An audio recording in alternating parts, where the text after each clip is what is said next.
So let's just jump right in. What, Roger, to your mind, is the problem with moral relativism? Well, there is an intellectual problem as to what it is. What does a moral relativist believe? He obviously believes that moral judgments do not have any kind of absolute force, but what follows from that? Are they relative to something? If so, to what are they relative? That's one problem. And there's a huge discussion in the literature about this, very inconclusive discussion. But the real problem is what it means to ordinary people who don't have the philosophical training and the philosophical inclinations that some of us have, who nevertheless hear this expression, moral relativism. They hear phrases like, it's all relative, or that there are no absolute values, or that any judgment that you make is your judgment from your point of view, there's no objective point of view, and so on. These are all garbled versions of philosophical positions, but they are very influential on ordinary people, and have given rise to the feeling that really, in the end, there is no point outside the individual's own perspective from which he can be judged. He can only be judged from within his own perspective, in terms of his own desires, ambitions, aims, and so on. And which means that judgment becomes a kind of impertinence. And as a result, of course, people cease to share any conception that they are joined in a common enterprise. Right. Maybe in just a few sentences, what exactly is moral relativism, and maybe you can put it in sort of layman's terms, and what's been its unique contribution to Western thought? Well, I would say that in layman's terms, a moral relativist is somebody who believes that a moral judgment is the expression of the subjective opinion of a particular person, and that it cannot be evaluated from any other position than his own. Mm-hmm. So every judgment is relative to the interests and position of the person who makes it. So that in the end, there is no position outside the individual from which he can be judged. Right.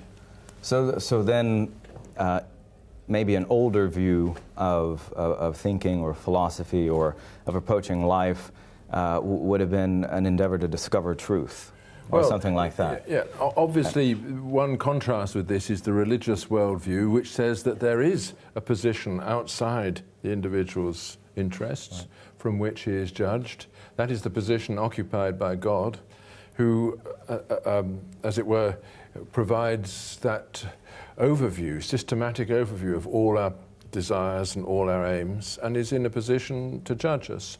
We can then, by, as it were, discovering what his position is, come to an objective view of our own situation. Right. And obviously, the obvious thing to say about moral relativism is that it's what is left when the religious worldview collapses. And that's perhaps one reason why it is so prevalent now. Right. Do you have to have, though, a religious worldview? Would an Aristotle have viewed it that way? Do you necessarily need to be religious to recognize that truth might exist and it would be worthwhile to discover what that is? No, you don't. And of course, that has been one of the efforts of philosophy down the centuries. Aristotle is only one example. Kant is another. The effort to produce a fulcrum on which our worldview can turn, which is not simply our individual desires. And I think for a long time after the Enlightenment, Western intellectuals believed that they had discovered that in the idea of morality put forward by Kant, or perhaps some version that was downstream from that, like the utilitarianism of John Stuart Mill and so on, which gave a secular grounding to a shared moral position, which would not be the position of any particular person, but the position of all of us. And from that we could come to conclusions about what was right and wrong, which didn't privilege the individual and his desires. But of course, I think it's there's been an increasing, during the 20th century, an increasing despair that that project was possible. Right.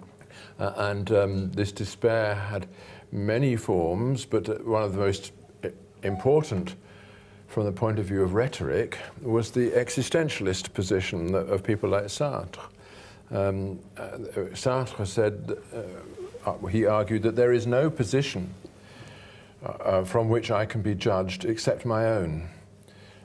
So that the only thing that can authenticate my moral judgments is my choice that those are my judgments. Right. So the difference between a moral and an immoral person, on Sartre's view, is simply that the moral person is somebody who wills his own desires as commitments, whereas the immoral person is someone who just has those desires. So on that view, the authentic existentialist rapist is the one who you should praise, not the person who simply is tempted by his sexual appetites. Right. So there's this subjective understanding of truth where I can't necessarily judge your value system or whatever else. We're told that this has led to an age of toleration, and yet a lot of those folks who espouse, I think, maybe a postmodern moral relativist view, use the words ought and should and must quite a bit. So how do we arrive at that, sort of a didactic moral relativism? It's a very good question. That it is obviously a part of human nature to affirm ourselves through moral judgments. And when people adopt the view that all moral judgments are relative or subjective, they turn that into an objective morality too. So it becomes a kind of sin to be other than a relativist. You know, and you see this happening especially in things like the European Court of Human Rights, where when you find people with old-fashioned objective systems of values constantly being called before the judges and reproached for the fact that they are discriminating against people who don't share their values. Right? So it becomes ever more difficult to retain those old-fashioned objective views of what morality is without being condemned on moral grounds for having those views. So that a kind of subjectivism becomes a moral norm. So it's not that people have really given up on the idea of objective morality, it's that they're making a certain kind of subjectivity into an objective morality. It's a kind of paradox, and you see this paradox already in Nietzsche, and people like that who Nietzsche affirmed this, something like a subjectivist view of morality, that what matters, he says, is to will your own desire as a law. You know, it's your own desire and the will to power that is expressed through it. That's the essence of the moral position. But of course, Nietzsche very quickly turned that from a doctrine of liberation into a doctrine of condemnation. Condemnation of all the people who couldn't live in that way and needed the support of an objective framework. Right. And I think you're finding that happening now in the kind of moralism that surrounds the European enterprise. I suspect that this becomes obscure because very often modern moralism clothes itself in the concept of a human right.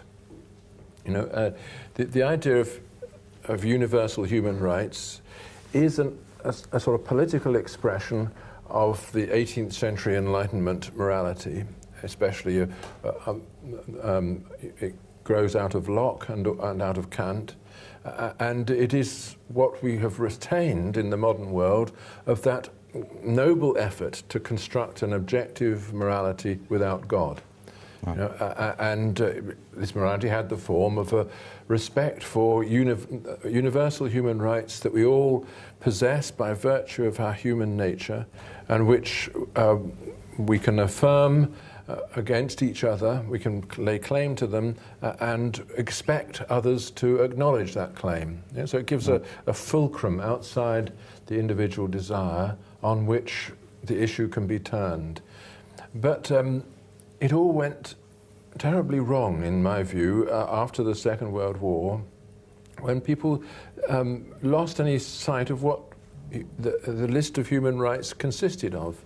Originally, in people like Locke and also in Kant, human rights are fundamentally negative things. You know, a right not to be interfered with, not to have your life taken away, not to have your freedom taken away, not to have your property taken away, and so on. And these would have been ideas that the American founding would have been rooted in. Essentially liberal ideas. Right. And it's a sort of axiom of that way of thinking that your right is my duty. So if you have a right, I have a duty towards you to respect it. If your right is simply not to be interfered with, it's easy for me to fulfill that duty. I don't interfere with you, I don't kill you, take your property, enslave you, and so on. But with the Universal Declaration of Human Rights after the Second World War, all kinds of new rights came into existence, or they didn't come into existence, they were postulated by the process that then was initiated, including the right to have a job, the right to have security of home life, the right to have sufficient to cover the basic needs of existence, the right to health care, and so on. And gradually this list of rights expanded. These are not freedoms, but claims. They're very different. It's not a freedom to go about your business undisturbed, but a claim that people are given against each other. And that claim is rooted in what? A communal desire for... Well, at the time, it was part of the whole move towards a more socialist conception of the state. Because once you make these claims, if you hold on to the axiom that my right is somebody else's duty, you automatically have to answer the question, well, whose is the duty to provide? Right. And of course, it's not the duty of any particular person, it becomes the duty of society, which is another name for the state. Right. And so it led to a massive expansion of the state's embeddedness in human relations. Whether this is a good thing or a bad thing is, of course, part of the disputes in politics to this day. And it's one of the things which separated liberals from socialists. But irrespective of whether you think this is a good thing or a bad thing, it clearly involves a radical change in our conception of what a right is. A right becomes a claim that we can each make against each other. Right. Of course, then this tends to undermine people's sense that there really is any objective authority to the idea of a right. When somebody comes along and says to me that he has a certain claim against me, even though there is no relationship, I tend to think of that as nonsense. And so there's this confusion about the idea of human rights means that there's a considerable amount of nonsense embedded in our legal systems. Right. In a political order sort of founded on this idea, where rights are sort of dictated or coming from the state, if you feel like you're a victim of nonsense, what can you appeal to? It's a very good question. And people,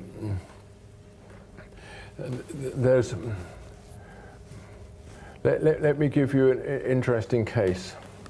In my country, we have a very important tradition of planning law, which was arose from between the wars, but was solidified after the Second World War, according to which you cannot build houses in the countryside, not without very special permission, because people valued the countryside. We're, as you know, an overcrowded little island, and wanted to preserve it. And this law creates certain duties on the part of the citizen to obviously to obey it, not to build just anywhere anyhow. And people accepted it as a piece of legislation. It doesn't talk about anybody's rights. It just talks about what duties are under the law. But then Irish travellers enjoying freedom of movement under the European Union laws come and settle in our countryside with their caravans, scraping away the topsoil, putting down concrete, and littering the place with these, what you Americans would call trailer parks. Right. And then, of course, this is against the law. But they appeal to the European Court of Human Rights, saying that we have a right, as an ethnic minority, to live in our traditional way. And this is our traditional way.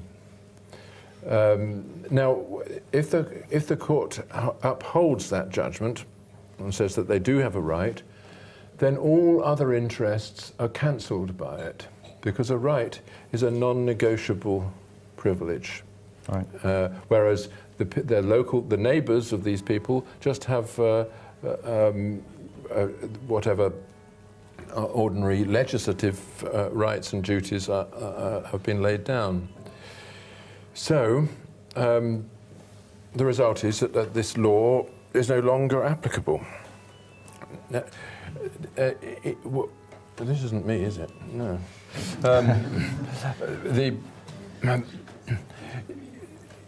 One thing that happens as a result of that, of course, is that is social tension. Right. Indeed, we've already had a couple of murders in one of these camps as a result of this. You know, most people don't accept the fact that they, having obeyed the law to maintain the beautiful environment in which they were, can see it just taken away from them by people who don't have to obey the law because they can overreach it through these international courts. But increasingly that is happening, that overreaching of the law through the doctrine of human rights and through these claims that people make, claims to lifestyle and so on.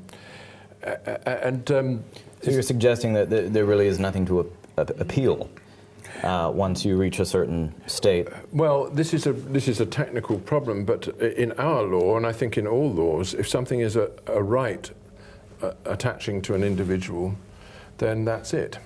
Right. The judge is obliged to grant it. Okay. There can be conflicts of rights, but you see, the neighbours of the travellers, in the case I'm considering, didn't have any rights in the matter. They just had interests. So the court had no way of judging in their favour. Sure. But often laws are made with interest in mind. Oh yes, and that's the whole purpose of legislation, that it tries to take all the interests into consideration and find an acceptable compromise solution. Right. And that's only one example that I took, but there are plenty that are much more relevant perhaps to life in this part of the world. Although I suspect the European Court of Human Rights will certainly upset relations between Hungarians and Roma in this country by overriding settled ways of dealing, and you might have the same sort of problem. But more important are things like the conflict that arises between the Catholic worldview and this new concept of human rights. Catholics have always said, we were the true originators of the human right idea. Look at St. Thomas, it's all there, the concept of natural law. And we uphold human rights, and we believe indeed that there is this universal jurisdiction which is God's. But these rights are not for us to determine according to political criteria or according to the desires of people in secular society. They are eternal. So, you know, for instance, although there is a right to life, the Roman Catholic will say that right attaches to the unborn too, you know, to the child in the womb. And the European Court of Human Rights will say no, because that interferes with the right to abortion that we guarantee, because it's part of what is offered by way of settling disputes in a secular society. Right. So the Polish government has had to confront this, and I'm not sure that it's resolved it yet as to whether it can change, whether it's going to change its law on abortion or not. Right. So you seem to be suggesting that you know, the phrase "different strokes for different folks" sounds all well and good, but in fact, when you have such maybe radically different ideas about justice and life and truth, and you have to build a society or live and make laws, have neighbors, that it can be an impediment and may actually not lead to toleration? Well, yeah, we got off the topic of toleration. The influence of moral relativism is to say that, you know, it's intolerant to make judgments at all. Right. You know, this is what we find often said in my country, that someone being judgmental is committing the primary moral fault. You know, and real toleration means not discriminating at all against against rival views, accepting all views as equally valid. But actually, toleration means the opposite of that. Toleration means accepting what you don't approve of, accepting what you do disagree with. And our tradition in England of toleration, which grew up in the 17th century, was a solution to radical conflict. People learnt to be tolerant precisely of the things that they really hated. Learning not to hate them means not tolerating at all, because there's nothing to tolerate. And this is a very important virtue in this case, toleration, but it depends upon having objective moral values. Right. So in that sense, toleration, the way we might understand it today, is actually quite a bit different than maybe the Christian concept of brotherly love or the golden rule. Yes, and I mean, the Christian concept of brotherly love means loving the sinner and hating the sin. Right. And I mean, that's a very different conception from the modern version, which is more like loving the sin and not regarding it as one. Right. Well, before we turn to questions from the audience, let's discover what the absence of truth claims or making judgments, what that means in other areas of life. So you've written that in art and architecture, whereas maybe in art the original idea was to try to point the viewer of that sculpture or that painting towards some sort of higher plane and toward a closer realization of some sort of truth. And in architecture, of course, the main idea was to create structures that were to be inhabitable for humans to live or to work in. Has that changed? No. It's much more difficult to defend some kind of objective aesthetics than it is to defend an objective morality. In the end, once you've stated the questions of morality clearly, an awful lot of it is plain common sense, as the name of your society commemorates. But plain common sense about art is quite difficult to obtain. In fact, it seems to me architecture is the only clear example in which people do spontaneously agree with each other. Everybody, that is to say, except architects. And that's because architects make money out of it. And I think you will find that certainly in the European context, there is a natural tendency to accept certain forms and to reject others, accept forms which give the air of a settlement. Right. A place where you can be at home. And that, because architecture is touching on something which is deeper than aesthetics, which is our need to settle together as communities. And from that need follow things like the shapes of windows, the shapes of roofs, the heights of buildings. Right. And even things like details, you know, shadows. You can't live in a building, you can't look at a building which doesn't have shadows. Right. There's one over there which has none. Which is kind of glazed monstrosity, like a big eye looking at the people of Budapest and defying them. You know, it's not something in the shadow, in the vicinity of which you can actually feel at home. That's part of its purpose, because it's there to sell things, not to soothe people.